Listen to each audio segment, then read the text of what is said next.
Imaginez. Il fait -10. Vous marchez sur le lac gelé depuis une bonne demi-heure. Et là, vous le voyez. Un ancien trou à moitié repris par la glace. Le Graal. Vous vous dites, parfait, quelqu'un a déjà fait le boulot. Et s'il était là, c'est qu'il y a du poisson. Eh bien, préparez-vous, parce qu'aujourd'hui, on va briser ce mythe. Je vais vous montrer pourquoi ce réflexe, cette habitude de facilité, est peut-être la plus grande erreur de débutants en pêche sur glace. C'est une véritable souricière pour pêcheurs. Je vous promets qu'à la fin de cette vidéo, vous ne regarderez plus jamais un ancien trou de la même manière. On va voir ensemble pourquoi ce qui semble être une opportunité est en fait un piège qui vous garantit de rentrer à la maison les mains vides. Alors, entre nous, avouez-le, vous aussi vous tombiez dans le panneau, n'est-ce pas?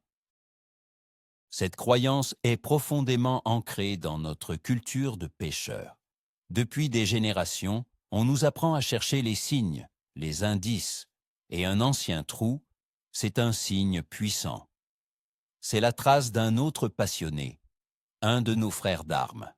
On se fie à son jugement, on imagine qu'il a eu des touches, qu'il a trouvé la bonne structure, le bon passage pour le poisson. C'est avant tout une économie d'énergie, de temps et surtout une économie de réflexion. Percer la glace, surtout quand elle est épaisse, c'est physique. C'est bruyant. Alors, trouver un trou déjà fait, c'est comme trouver une place de parking juste devant la porte du magasin. On ne réfléchit pas, on la prend. Sauf qu'en pêche, ce qui semble le plus facile est très souvent un piège. Cette habitude est si normale qu'on ne la remet même plus en question. On s'installe, confiant, et on attend. Souvent, malheureusement, on n'attend pour rien. Commençons par la psychologie, la nôtre. L'être humain est programmé pour conserver son énergie. C'est un instinct de survie. Quand vous arrivez sur une immense étendue de glace, la tâche de choisir le bon endroit semble monumentale. C'est paralysant. Un ancien trou élimine cette anxiété du choix. La décision a déjà été prise pour vous. C'est rassurant. On se dit, l'autre pêcheur a sûrement étudié la carte, utilisé son sondeur, ou il a simplement eu de la chance et je vais en profiter. On délègue la partie la plus difficile, la réflexion, à un inconnu. C'est un raccourci mental très puissant. Mais ce raccourci nous empêche de développer notre propre sens de l'eau, notre propre lecture du terrain. On devient un suiveur, pas un chasseur. On se repose sur la potentielle réussite passée d'un autre, sans savoir s'il a réellement pris du poisson ou s'il a, lui aussi, attendu en vain pendant des heures. C'est le premier niveau du piège, le confort intellectuel. Visuellement, cet ancien trou agit comme un aimant. Sur une surface blanche et uniforme, c'est le seul point de repère. C'est comme un X sur une carte au trésor. Votre regard est immédiatement attiré par cette imperfection dans le paysage. Vous êtes à 100 mètres et vous le voyez déjà. Il vous appelle. Plus vous vous approchez, plus l'idée de devoir sortir votre propre tarière et de faire un effort vous semble absurde. Pourquoi se fatiguer alors que le travail est déjà mâché? Cette illusion est tenace. On imagine le pêcheur précédent en train de remonter une belle prise. On visualise la scène. Le trou devient un symbole d'espoir, une promesse de réussite. Mais ce n'est qu'une projection de nos propres désirs. En réalité, ce trou n'est qu'une cicatrice dans la glace. Il ne garantit absolument rien. Il témoigne seulement d'une présence passée, rien de plus. Il faut apprendre à le voir pour ce qu'il est, une simple trace, pas une destination miracle. Vient ensuite le mythe de la preuve sociale. C'est un biais cognitif bien connu. Si quelqu'un a fait quelque chose avant nous, on a tendance à penser que c'est la bonne chose à faire. En pêche, c'est pareil. On se dit, s'il a passé du temps à percer ici, c'est que le coin doit être bon. Il ne l'aurait pas fait au hasard. On accorde une confiance aveugle à un parfait inconnu. Mais qui était ce pêcheur? Était-ce un expert qui connaissait le lac comme sa poche? Ou était-ce un débutant, comme vous, qui a vu un ancien trou et qui s'est installé au même endroit? vous êtes peut-être en train de répéter l'erreur de quelqu'un qui a lui-même répété l'erreur d'un autre. C'est une chaîne d'échecs qui se perpétue. Peut-être que le premier pêcheur n'a eu aucune touche, qu'il est parti frustré, et que vous êtes le troisième ou quatrième à tomber dans le même panneau. Ce trou n'est pas la preuve d'un bon spot. Il est peut-être la preuve d'un spot très populaire, mais totalement improductif. Alors, faisons un premier bilan. Que nous dit réellement cet ancien trou? Il nous donne 3 informations, et aucune d'elles ne concerne la présence de poissons. Premièrement, il nous dit qu'un pêcheur est venu ici. Deuxièmement, il nous indique que la glace est assez épaisse pour supporter un homme. C'est déjà une information de sécurité, ce qui n'est pas rien. Troisièmement, il nous montre qu'un endroit précis a déjà subi une pression de pêche. Et c'est là que tout bascule. Au lieu de voir une opportunité, vous devriez commencer à y voir un avertissement. Cet endroit a été dérangé. Il a été exposé au bruit, à la lumière, à des vibrations, à des leurres. Les poissons du secteur, s'ils sont encore là, sont forcément sur leur garde. L'ancien trou n'est pas une invitation. C'est une scène de crime du point de vue du poisson. Et vous arrivez après la bataille, quand les survivants se cachent. C'est un changement de perspective radical, mais nécessaire. Maintenant, mettons-nous à la place du poisson. Parlons du bruit. Imaginez la scène. Tout est calme, la lumière est douce et diffuse sous la glace. Soudain, une vibration sourde, puis un bruit assourdissant vient d'en haut. C'est la tarière qui déchire la glace. Des ondes de choc parcourent toute la colonne d'eau. C'est comme si un tremblement de terre se déclenchait juste au-dessus de votre salon. Ensuite, des bruits de pas lourds qui résonnent sur la glace. Des chocs. Le matériel compose. Pour une perche ou un brochet dont les sens sont incroyablement affûtés pour détecter la moindre onde, c'est un signal de danger absolu. Le grand prédateur, l'homme, est là. Les poissons les plus méfiants, souvent les plus gros, ne vont pas rester pour voir ce qui se passe. Ils vont s'éloigner, se mettre à l'abri, à plusieurs mètres de cette zone de chaos. Le pêcheur précédent a donc créé une zone de peur avant même de mettre sa ligne à l'eau. Et cette mémoire du danger reste. Parlons de la pression de pêche. C'est un concept clé. Quand un endroit a été pêché, même une seule fois, il change. Les poissons les plus naïfs, les plus jeunes, les plus affamés, sont souvent les premiers à se faire prendre. Ceux qui restent sont les plus éduqués, les plus méfiants. Ils ont peut-être déjà vu un leurre. Ils ont peut-être suivi un appât sans le prendre, ou pire, ils ont été piqués et se sont décrochés. Ces poissons-là associent maintenant le trou, la lumière qui en vient, et la descente d'un objet suspect à une très mauvaise expérience. Ils ne feront pas 2 fois la même erreur. En vous installant sur un trou déjà pêché, vous vous adressez à la population de poissons la plus difficile à leurrer. Vous jouez en mode expert sans le savoir. C'est comme essayer de vendre quelque chose à quelqu'un qui vient de se faire arnaquer. Sa méfiance est à son maximum. Vos chances de succès sont donc considérablement réduites, peu importe la qualité de votre appât. On peut visualiser cela comme une auréole de méfiance autour du trou. Cette zone n'est pas juste limitée au diamètre du trou lui-même. Elle s'étend sur plusieurs mètres tout autour. Les vibrations du perçage se propagent loin. L'ombre du pêcheur et de son matériel qui se déplace au-dessus du trou est visible de loin par les poissons. Le poisson ne voit pas seulement ce qui se passe dans la colonne d'eau juste sous le trou. Il perçoit l'ensemble de l'activité en surface. Les poissons qui se trouvaient initialement sous le trou se sont déplacés à la périphérie de cette zone de danger. Ils sont peut-être à 5, 10, voire 15 mètres de là, retournés dans leur cachette, sous une racine ou près d'une cassure, et ils observent. Ils attendent que le danger passe.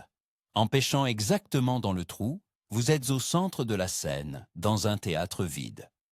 Le public est parti ou s'est caché dans les coulisses. Le spectacle est terminé avant même que vous n'ayez commencé. Un autre aspect souvent négligé, ce sont les restes. Qu'a fait le pêcheur précédent? Il a probablement utilisé des appâts. Des asticots, des vers, peut-être de l'amorce. Certains de ces appâts sont tombés au fond. Si la pêche n'a pas été bonne, ces appâts sont restés. Un asticot mort ou un morceau de verre qui commence à se décomposer sur le fond n'est pas un attractif. Au contraire, cela peut devenir un signal négatif. La décomposition organique peut dégager des substances que les poissons n'apprécient pas.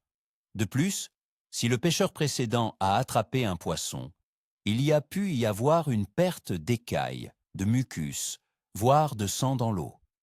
Ces signaux de stress, libérés par un congénère en difficulté, sont de puissants répulsifs pour les autres poissons. Ils comprennent qu'un drame s'est joué ici. Vous pensez arriver sur un restaurant, mais en réalité, vous arrivez sur les lieux d'un accident. Les poissons ne sont pas d'humeur à festoyer. La lumière joue un rôle crucial sous la glace. En hiver, sous une couche de neige et de glace, le monde aquatique est très sombre. Un trou percé dans la glace, c'est comme allumer un projecteur puissant dans une chambre noire. C'est une anomalie lumineuse très violente.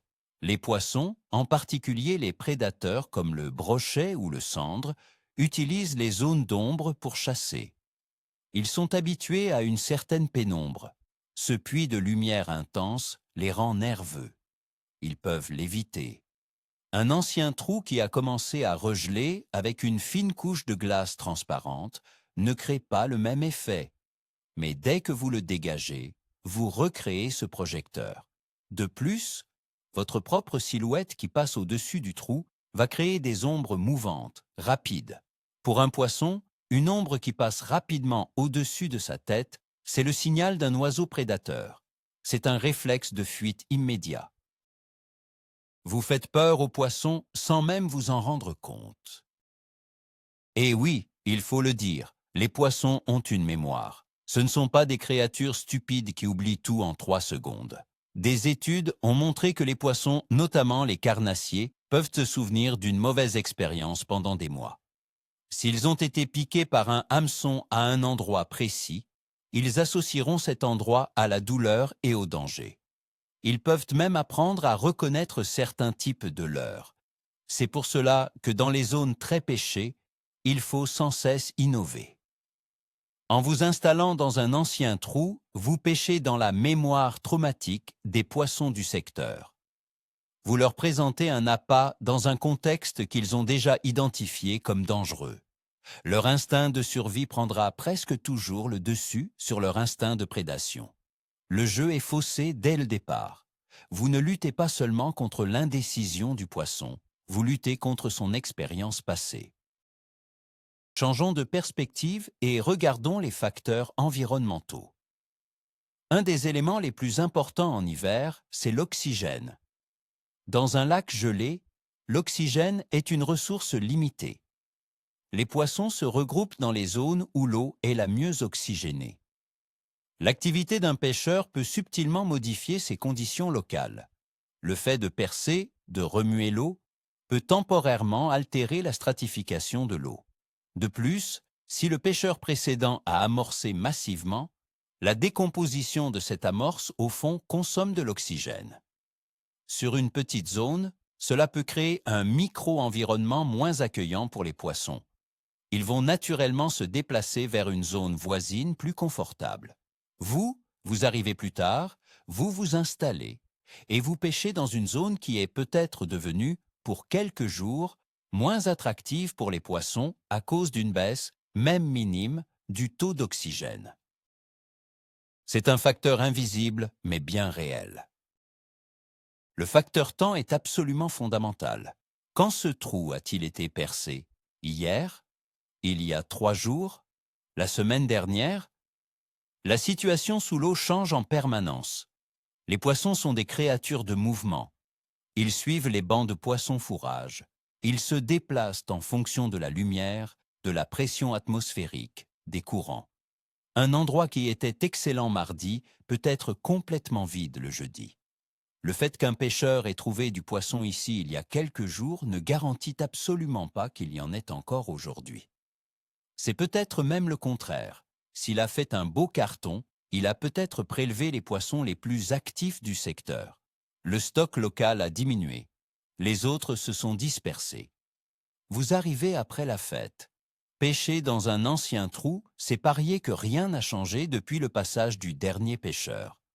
Et en matière de pêche, c'est le pari le plus risqué qui soit. Il y a aussi ce que j'appelle l'illusion de la structure. Vous voyez un trou et vous vous dites « le gars a dû percer ici parce qu'il y a une cassure, un herbier, un rocher en dessous ». Vous supposez qu'il a bien fait son travail de repérage. Mais vous n'en savez rien. Peut-être qu'il n'avait pas de sondeur et qu'il a percé complètement au hasard. Peut-être qu'il pensait être sur une structure, mais qu'il était en réalité à 10 mètres à côté. Peut-être qu'il était simplement fatigué de marcher et qu'il s'est arrêté là. En vous fiant à son trou, vous vous fiez à sa compétence que vous ne pouvez absolument pas évaluer. Vous héritez de ses choix, qu'ils soient bons ou mauvais. Le seul moyen de savoir ce qu'il y a sous vos pieds, ce n'est pas de regarder un vieux trou, c'est d'utiliser un sondeur ou de percer plusieurs trous pour sonder vous-même et comprendre la topographie du fond. Ne laissez pas un inconnu décider de votre stratégie. La météo est un autre élément capital. Les conditions ont certainement changé depuis que le dernier pêcheur est venu. Le temps était-il couvert et neigeux ce jour-là? Aujourd'hui, il y a peut-être un grand soleil. La pression atmosphérique était-elle basse et stable? Aujourd'hui, elle est peut-être haute et en train de chuter. Le vent a-t-il changé de direction? Tous ces facteurs influencent énormément le comportement des poissons. Un spot qui donne bien par temps couvert peut être totalement inefficace par grand soleil et inversement. Les poissons peuvent changer de profondeur, se rapprocher des bordures ou partir vers le large. Votre approche doit s'adapter aux conditions du jour et non pas copier la stratégie de quelqu'un qui a pêché dans des conditions totalement différentes. L'ancien trou est une photo d'un instant passé. Vous pêchez dans le présent. Votre tactique doit refléter cette réalité. Finalement, il existe un phénomène bien connu des pêcheurs réguliers, l'épuisement d'un spot. Un endroit qui a été fortement pêché, même par un seul pêcheur qui a fait de nombreuses prises, peut devenir une zone morte pendant un certain temps. Les poissons restants deviennent extrêmement éduqués et méfiants. Le banc de perche qui était posté ici a peut-être été décimé ou s'est déplacé ailleurs pour plus de sécurité. Il faut laisser au spot le temps de se régénérer. Il faut que de nouveaux poissons arrivent, que les anciens oublient le danger. Cela peut prendre plusieurs jours, voire plusieurs semaines. En arrivant sur un ancien trou, surtout s'il est entouré de nombreuses autres traces, vous arrivez probablement sur un de ces spots brûlés. Vous feriez beaucoup mieux de chercher une zone vierge qui n'a pas subi de pression récente. Vous y trouverez des poissons plus naïfs et plus enclins à mordre. Laissez les zones surpêchées se reposer. Alors, que faire? Faut-il ignorer complètement les anciens trous? Non, ce serait une erreur. Il ne faut pas les voir comme une destination, mais comme un indice. Un ancien trou est une information. Si vous voyez un groupe de trous, analysez leur disposition. Forment-ils une ligne? Le pêcheur suivait probablement une cassure. Sont-ils regroupés en cercle? Il cherchait peut-être un haut fond? Essayez de comprendre la logique du pêcheur précédent. Il vous donne des pistes sur la topographie probable du fond. Utilisez son travail non pas pour pêcher à sa place, mais pour affiner votre propre recherche. L'ancien trou devient le point de départ de votre réflexion et non le point d'arrivée. C'est un changement de mentalité complet. Vous n'êtes plus un simple utilisateur, vous devenez un détective qui collecte des indices pour résoudre l'énigme du jour. Voici une règle simple et incroyablement efficace. La règle des 10 mètres. Une fois que vous avez trouvé un ancien trou et que vous l'avez analysé, ne pêchez jamais dedans. Jamais. Au lieu de cela, déplacez-vous d'au moins 10 mètres. Idéalement, percez un nouveau trou à 10 mètres en amont de la structure présumée, puis un autre à 10 mètres en aval. Vous vous positionnez ainsi en périphérie de la zone de peur que nous avons décrite plus tôt. Vous allez présenter votre leurre à des poissons qui ont été dérangés, qui se sont écartés, mais qui sont toujours dans le secteur. vous les interceptez sur leur zone de repli. C'est une stratégie redoutable. Vous bénéficiez de l'indice fourni par l'ancien pêcheur, tout en évitant le principal inconvénient, la méfiance accumulée sur le point précis qu'il a pêché.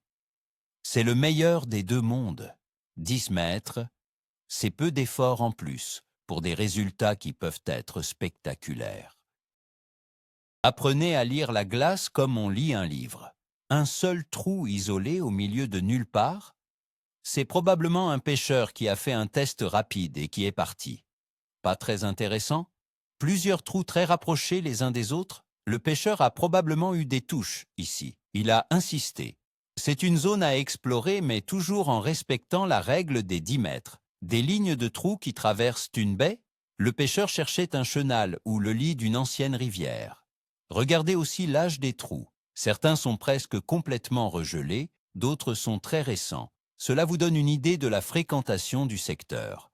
En combinant ces observations avec une carte bathymétrique et votre connaissance du lieu, vous pouvez construire une stratégie bien plus solide que celle qui consiste à simplement choisir le trou le plus proche. Vous arrêtez de subir et vous commencez à anticiper. L'avantage d'un nouveau départ. Quand vous percez votre propre trou, dans une zone vierge, vous créez votre propre opportunité. Certes, vous allez faire du bruit, mais ce sera le premier signal de danger pour les poissons du coin. Ils seront surpris, alertés, mais pas encore éduqués et traumatisés par des heures de pêche.